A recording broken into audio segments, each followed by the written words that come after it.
Tento stroj smrti môže byť najlacnejším stíhacím lietadlom, aké bolo kedy vyrobené.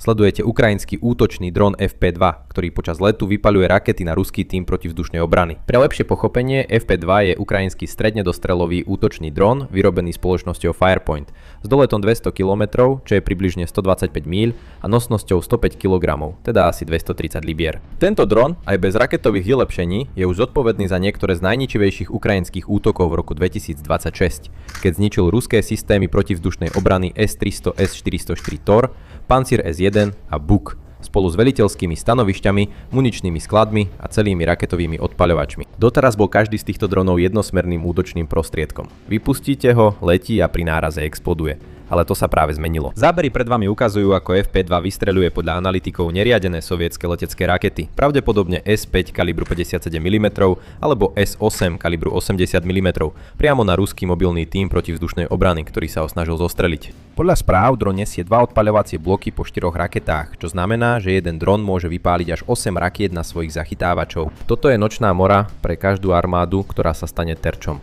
A čoskoro to zničí ruské jednotky na frontovej línii. Vidíte, Rusko sa spoliehalo na mobilné palebné skupiny, v podstate pick-upy s namontovanými guľometmi, ktoré stoja pozdĺž známych trás dronov, aby zostrelili ukrajinské drony skôr, než sa dostanú k niečomu dôležitému. Ale keďže FP2 je teraz schopný opätovať palbu, tieto záchytné týmy už nemôžu zasiahnuť ukrajinský dron bez veľmi reálnej šance, že pritom budú zabití. A aj keby len zlomok týchto dronov skutočne niesol rakety, každý ruský mobilný tím na celom fronte sa teraz musí obávať, že dostane zásah raketov skôr, než vôbec začuje prichádzajúci dron.